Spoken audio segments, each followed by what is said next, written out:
Muy buenos días, vamos con lo mejor de la información deportiva. Se echaron a sus capitanes de la Ciudad de México, no bastó con llegar a la gran final en su primer temporada. Ayer cayeron frente a los Soles de Mexicali, 83-87 aquí en el Gimnasio Juan de la Barrera, y de esta manera se decretó ya el título para el equipo de Baja California. Al final la serie quedó 4-1 a favor de los Soles. Aún así hay que aplaudir la temporada que tuvieron los capitanes. Recordemos que fue su temporada debut dentro del circuito de básquetbol nacional. Llegar en su primera temporada a la final me parece que es muy loable del equipo dirigido por el español Ramón Díaz. Y bueno, vamos a cambiar de tema porque ya vamos a conocer todos los detalles de lo que será el medio maratón del Día del Padre. El medio maratón del Día del Padre se ha convertido en toda una tradición en la Ciudad de México y para su edición de este año tiene sorpresas, según informaron sus organizadores. La 38ª edición de este evento se celebrará el próximo 17 de junio en el Bosque de Tlalpan, su tradicional punto de partida, y que además funge como estandarte al movimiento altruista de la carrera, que es la preservación del medio ambiente. Entre las actividades protocolarias se encuentra una invitación a artistas plásticos, quienes estarán pintando un mural donde van a representar la protección al medio ambiente y cuya parte trasera será habilitada para que los corredores dejen algún mensaje. De igual forma, a 50 años de la Ruta de la Amistad y de los Juegos Olímpicos de México, se creó una alianza con corredores de Tlalpan, por lo que esta icónica ruta formará parte del medio maratón del Día del Padre. Vianey Zárate, 21 Noticias.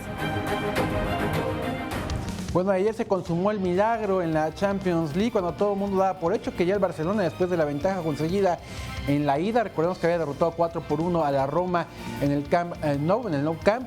Bueno, pues ayer en el Olímpico allá en Italia perdieron la ventaja, caen 3-0 frente al equipo italiano y quedan eliminados de esta manera de la Champions League. En la otra llave, bueno, pues aplicó la lógica, simplemente terminó con su misión el Liverpool, derrotando 2-1 al Manchester City. Si bien al Manchester City, el equipo dirigido por Pep Guardiola, le anularon 2 goles válidos. Ahí está el Liverpool ya en semifinales, al igual que la Roma, después de esta gran hazaña, una gesta lo que hizo el equipo romano frente a el Barcelona. Hoy se conocerá a los otros 2 semifinalistas de este torneo cuando se enfrenten los partidos que estamos viendo, se llevan a cabo los partidos que estamos viendo en pantalla. El Bayern Múnich frente al Sevilla lleva ventaja a la escuadra alemana a la 1:45 de la tarde allá en el Allianz Arena, y el Real Madrid, que también lleva ventaja sobre la Juventus de Italia a la misma hora en el Santiago Bernabéu. Ya no quiero dar pronósticos porque ayer me cerraron la boca los de la Roma, pero la lógica te diría que tendrían que pasar el Bayern Múnich y el Real Madrid para unirse así a Liverpool y a la Roma como semifinalistas de la Champions League.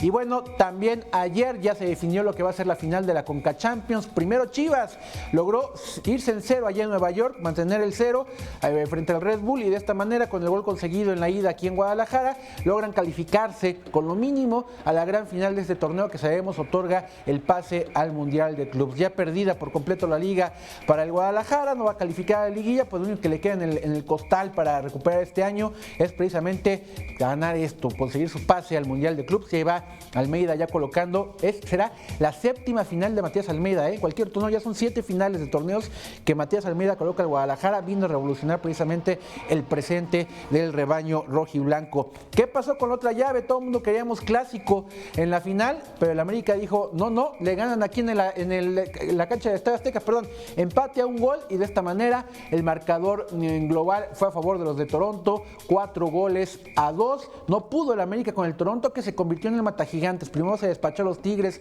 en la instancia pasada y ahora se echa al América. De esta manera la final será inédita entre un equipo de la MLS, que nunca ha podido acudir a un cuadro de la MLS, a la Liga Profesional de los Estados Unidos, al Mundial de Clubes, frente a uno de la Liga MX, que es el Guadalajara. Y bueno, precisamente de esto estuvieron hablando ayer las redes sociales, del papelón del América. El papelón ya todo el mundo lo daba por calificado, a pesar de que ya con una desventaja de 2 goles, todo el mundo confiaba en que le iban a dar la vuelta en el Estadio Azteca. No fue así, no solo no le dieron la vuelta, sino que no pudieron ganar el partido. Es un fracaso, esas manchas que tendrá el currículum de Miguel Herrera, uno de los técnicos más exitosos de la última época en el fútbol mexicano. Bueno, pues este tipo de manchas son de las que no se olvidan. No pudo llevar a su equipo a el Mundial de Clubs y todavía es una factura que le falta cumplir a Miguel Herrera como timonel. De esto estuvieron hablando precisamente las redes sociales.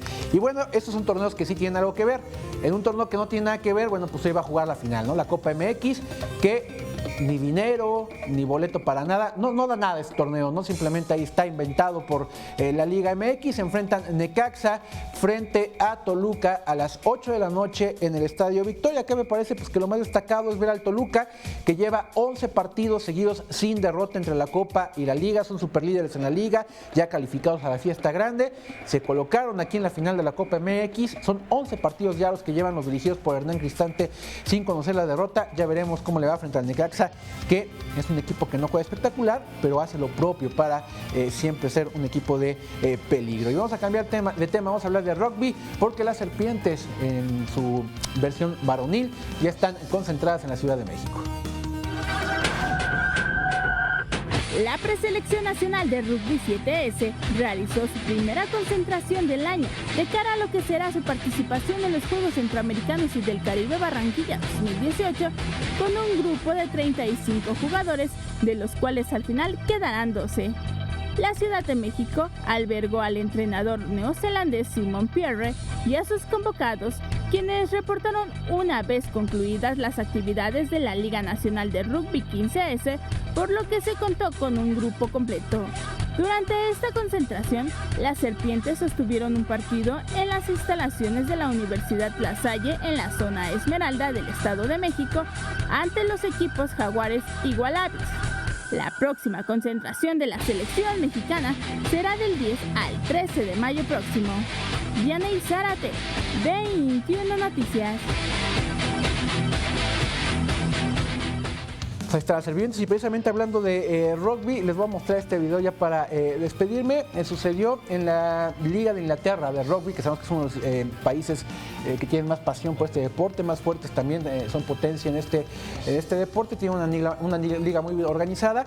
Quiero que vean primero, ahorita antes de que me lo corran, la diferencia que hay de cuerpos, de físicos, entre el que va corriendo, que es un jugador de Sudáfrica, es sudafricano él, frente a los dos torres que le van a llegar, que son de Inglaterra, son ingleses los dos, y vean en un choque quién tumbó a quién. Vamos a verlo, si podemos ver correr. Si lo podemos correr, perdón, el video. Aquí viene la jugada, sale este güerito así y ve el choque tremendo entre las tres. Así de entrada, pues, cuesta trabajo ver qué pasó, pero ve cómo quedan los de blanco. Noqueados, literal. Quedan tumbados en el suelo, completamente, les bajaron el switch. El güerito ahí está, pero ahorita vamos a ver el choque que se dan. Aquí está en cámara. Ve las otras dos torres y ve, ¡pum!, con las cabezas. Las tres cabezas se estamparon. Oye, pero él que recibió dos golpes, el de los dos lados. Ahorita lo vamos a ver cómo se levante, nada más ve el ojo cómo le quedó del lado derecho, el ojo del lado derecho le queda así, pero digamos consciente, mientras los otros dos grandototes están noqueados. Sí, pero eso además cortó doble porque anotó, hizo él y además hizo chuza, ¿no? Los otros dos grandotes se quedaron en el suelo y el chiquito pues ahí está con el ojo inflamado. Parte de lo salvaje que es este deporte y la fuerza que debe tener este hombre para verlos. Imagínate lo chiquito pero picoso, como dicen. Muchas gracias, es la información. Gracias a ti, Ricardo. Vamos a